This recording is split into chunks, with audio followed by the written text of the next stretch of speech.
On a vu dans la dernière vidéo comment on pouvait utiliser simplement la position d'un objet pour créer des réseaux un peu spécifiques. Donc je vais en refaire un très rapidement. Donc en enlevant d'abord le navigateur et je vais rajouter un empty, hop, comme ceci, que je vais déplacer dans le plan. Et je vais appliquer à mon cube des modifieurs. D'abord un décalage sur X, d'ailleurs d'un offset constant, voilà. Et un offset, non, pas sur ce modifieur là, il faut rajouter un deuxième. Et un offset lié à l'empty, voilà. Et donc en utilisant cette position spécifique, on peut créer des mailles qui sont hexagonales ou tout ce qui est maille rectangulaire centrée, carré centré ou cubique si on veut passer en 3D. Maintenant, il est intéressant de voir que ce qu'on a utilisé ici, c'est-à-dire la position de l'objet pour créer ce réseau un peu spécifique, eh ben on peut aller un peu plus loin. C'est-à-dire que, en fait, dans le modifieur ici, l'objet offset, il prend pas uniquement la position de l'objet, mais du nouvel objet, mais aussi ses rotations et ses mises à l'échelle. Donc je vais montrer ça simplement en utilisant mon objet. Voilà. Ok, pour avoir tout ce qu'il faut. Donc, le réseau qui est créé par mon modifieur sur mon cube est donc lié directement à mon empty. Donc si je bouge cet empty, on voit qu'on décale tout de suite la forme du réseau. Maintenant, comme je disais, en fait, ce n'est pas seulement la position de l'empty qui va jouer, mais aussi, par exemple, sa rotation. Donc, si je fais, par exemple, une rotation autour de l'axe Z de, admettons, 30 degrés, eh bien, ce qu'on voit, c'est que, donc, non seulement mon empty est décalé par rapport à l'origine, mais l'objet, le nouvel objet créé à travers le modifieur est tourné de 30 degrés. Ensuite, l'objet suivant est lui aussi tourné de 30 degrés, mais par rapport à, on va dire, au nouveau cube qu'on a là, avec un décalage. Et grâce à ces répétitions-là, on va pouvoir créer des formes un peu spécifiques, notamment les symétries de rotation. Donc, par exemple, si j'ai tiré un petit peu mon cube, voilà, je vais tirer sur ça, et lui, si je le remets à l'origine, voilà, et que je le décale suivant Z, on va pouvoir créer facilement, par exemple, un escalier. Bon, c'est pas ce qui va nous intéresser ici, mais c'est une des capacités qu'on a avec l'objet, ce type d'offset. Maintenant, comme je disais, donc on a non seulement la position et la rotation qui vont entrer en compte, donc je cale ça, mais on a aussi la mise à l'échelle. Donc si sur mon empty, en fait, je lui applique à lui une mise à l'échelle, donc par exemple 0,5, quasiment 0,5, le nouvel objet a ses dimensions divisées par 2, et ainsi de suite. Et donc on peut obtenir des formes un peu sympathiques, type fractal. Alors ça, je le mentionne parce que ça peut être intéressant dans un certain cas, que je vais démontrer tout de suite. Donc je vais enlever ça et me remettre au centre, et je vais rajouter un cylindre. Hop, un cylindre. Voilà. Si par exemple je voulais faire un réseau hexagonal avec le cylindre que j'ai là, donc ce qu'on a vu, c'est que on pouvait faire un réseau dans cette direction-là et un réseau dans cette direction-là et combiner les deux pour obtenir la forme hexagonale. Maintenant, je vais pouvoir, on va dire, faire un peu deux étapes en même temps, enfin plus ou moins. Je vais lui remettre un modifieur array Et je vais rajouter un nouvel empty. Hop. Ouais, comme ça. Là, je vais utiliser son offset. OK. Et je vais le décaler ici. Donc je vais juste partir de ça pour le moment. Maintenant, donc je vais en mettre un peu plus, voilà, un certain nombre. Maintenant, comme je disais, les mises à l'échelle, en fait, sont prises en compte, ce qui veut dire que on peut aussi avoir des mises à l'échelle négatives. Donc si par exemple, je fais, je fais une mise à l'échelle suivant donc l'axe Y uniquement, négative, donc SY moins 1, hop. En fait, ce qu'on fait à chaque nouvelle itération du modifier, c'est qu'on inverse l'axe Y, et donc le nouvel objet va se retrouver quasiment à la même position sur l'axe Y. Et donc, on voit apparaître, on va dire, une partie de ce qui nous intéresse. Maintenant, j'ai juste à faire un array suivant Y, hop, par exemple 2, 6, c'est quasiment ça.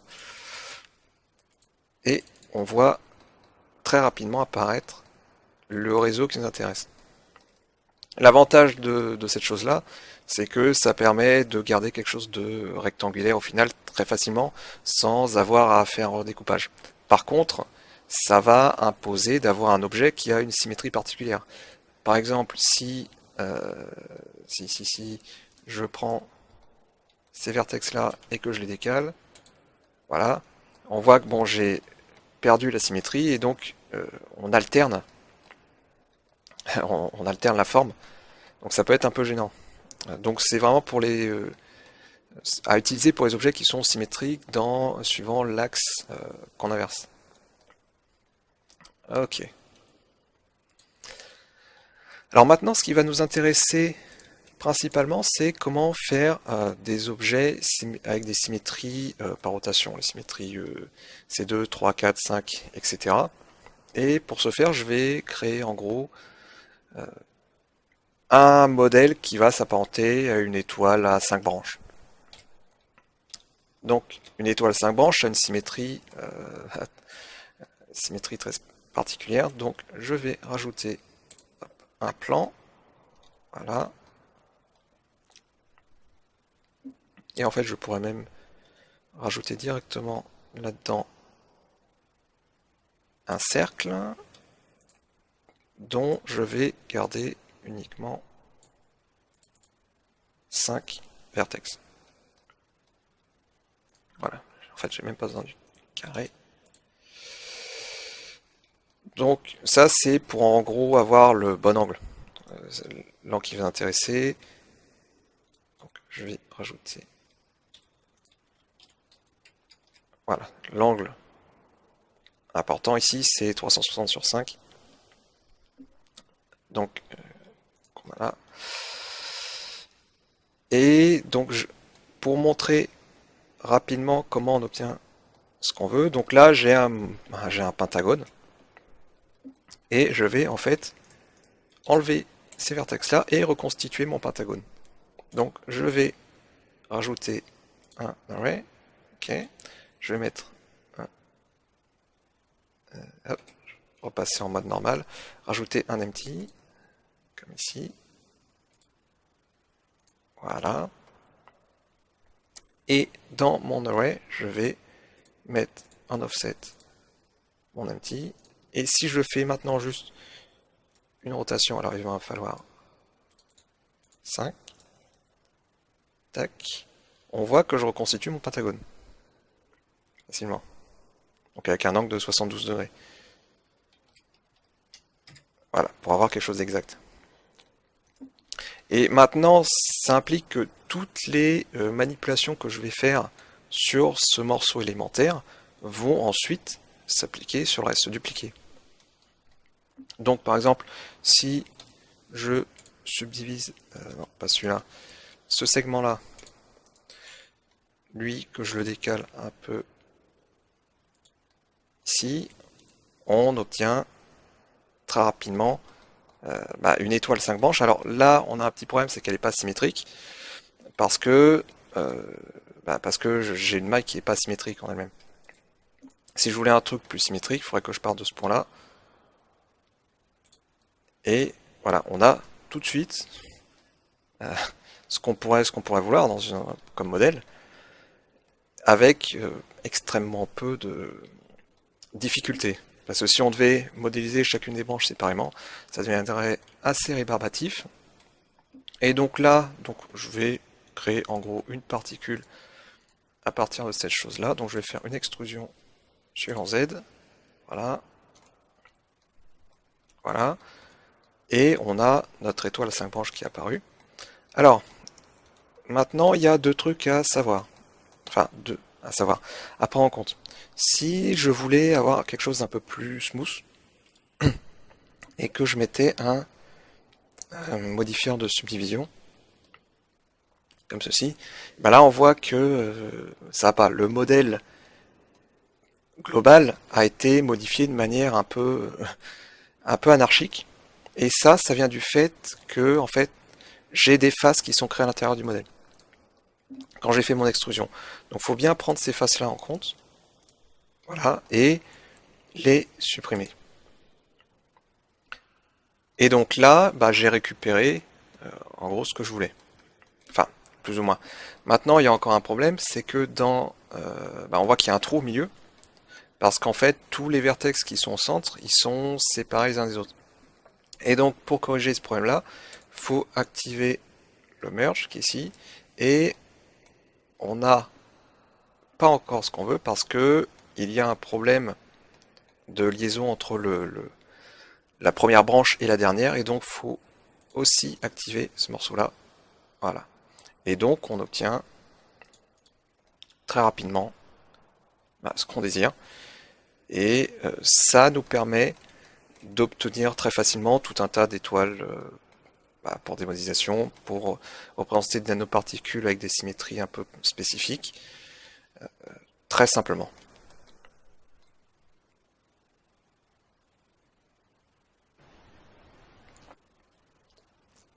Alors, pour illustrer à nouveau ce que je viens d'expliquer, ce que je vais faire, c'est créer un réseau d'étoiles à 3 branches, un réseau hexagonal d'étoiles à 3 branches, depuis 0. Donc je vais commencer par retirer mon cube, voilà, et rajouter un plan.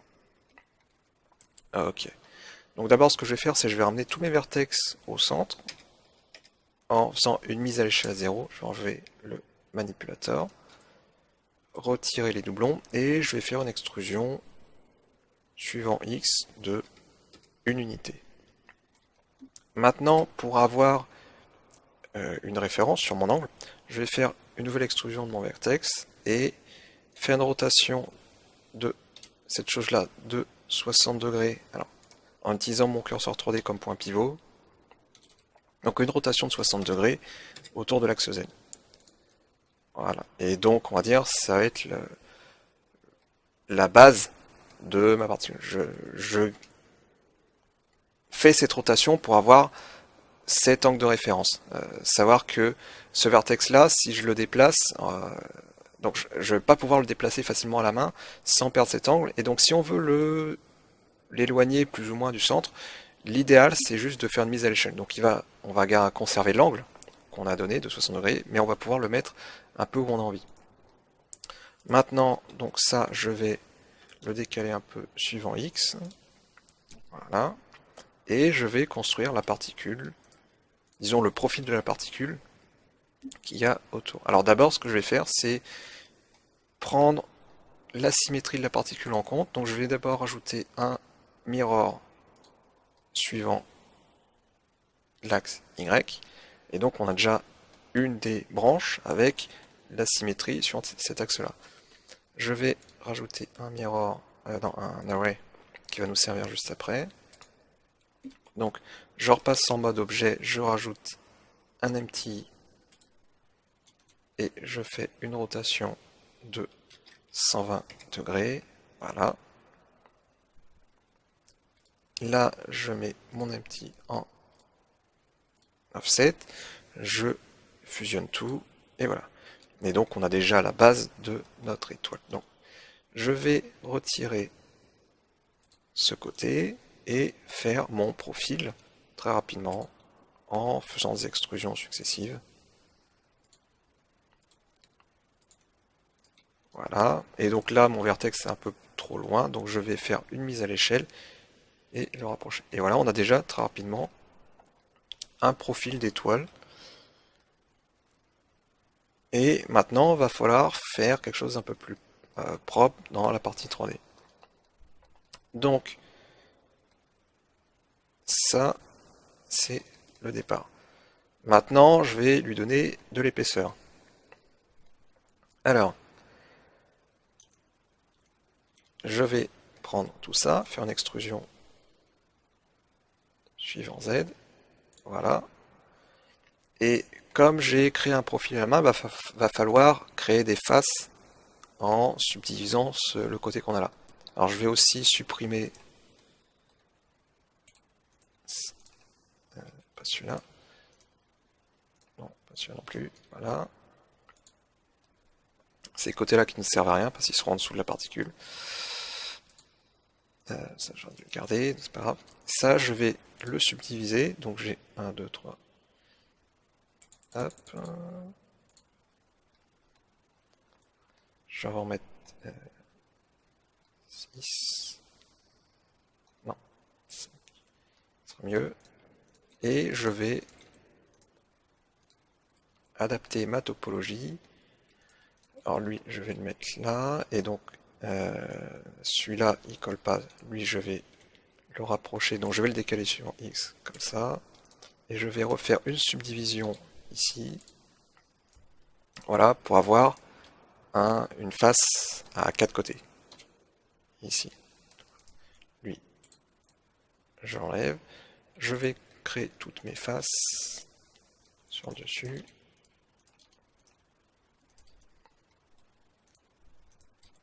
Voilà. Donc, on voit que les normales ne sont pas calculées correctement, donc je vais les recalculer en sélectionnant tout et en faisant CTRL-N. Voilà. Donc, j'ai mon profil de particules. Dessus, je vais mettre un subsurf. Voilà.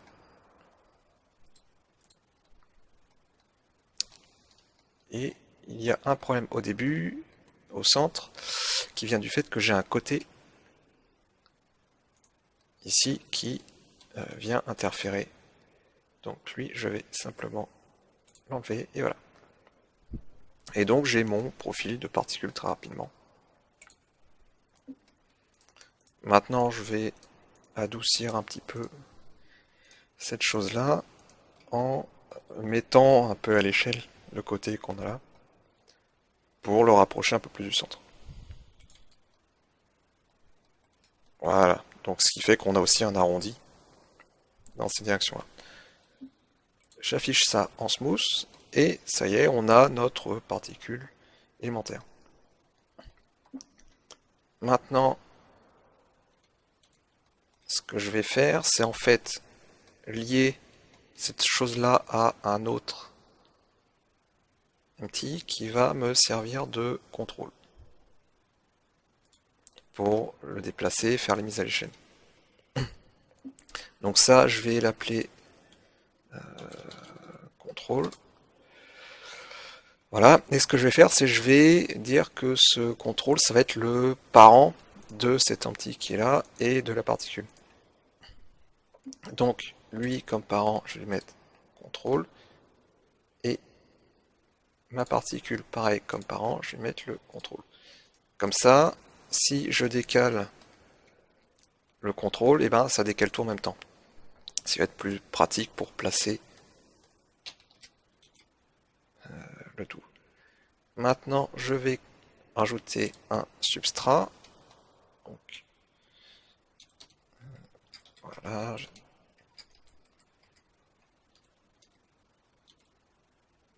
Voilà. Là, je vais commencer à rajouter des modifieurs pour créer mon réseau.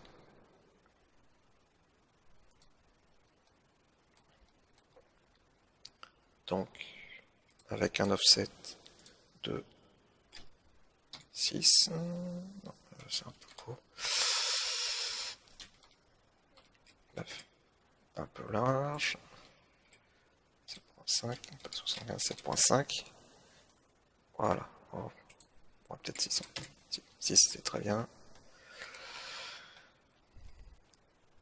Donc, j'ai mon début de réseau dans une direction. Voilà. Et là, je vais faire encore une méthode alternative pour créer mon réseau. C'est je vais juste faire un array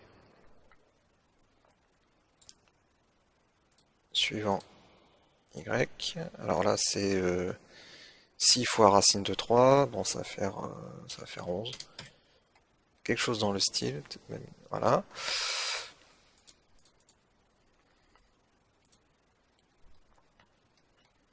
Ok, et maintenant, ce qui va me manquer, c'est la partie centrée. Donc la partie centrée, tout bêtement, ce que je vais faire,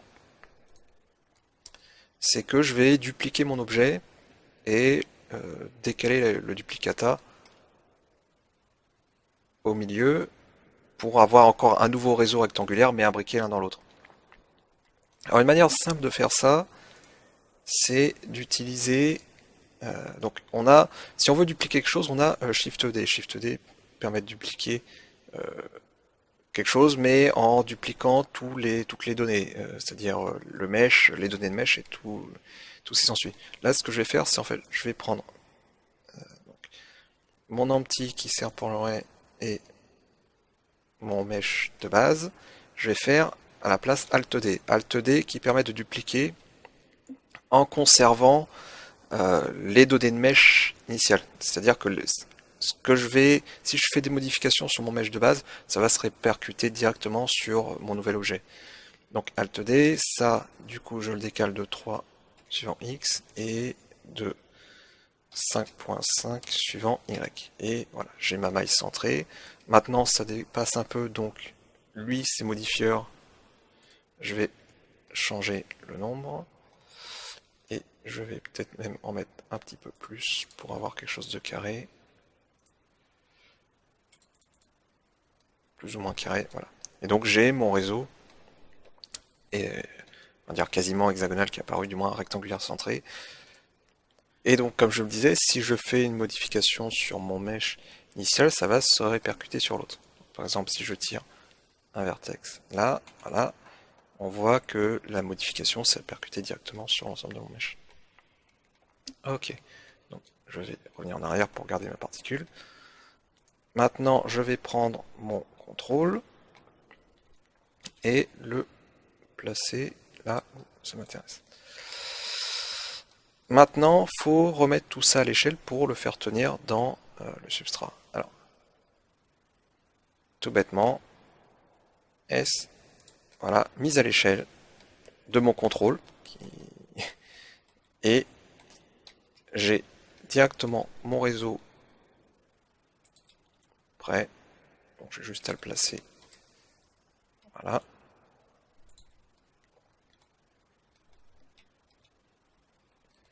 Maintenant, j'ai plus qu'à donner une couleur à mon objet. Donc, par exemple, ça va être un joli jaune avec un petit peu d'effet miroir. Hop. Voilà, on enlève le spéculaire. Voilà.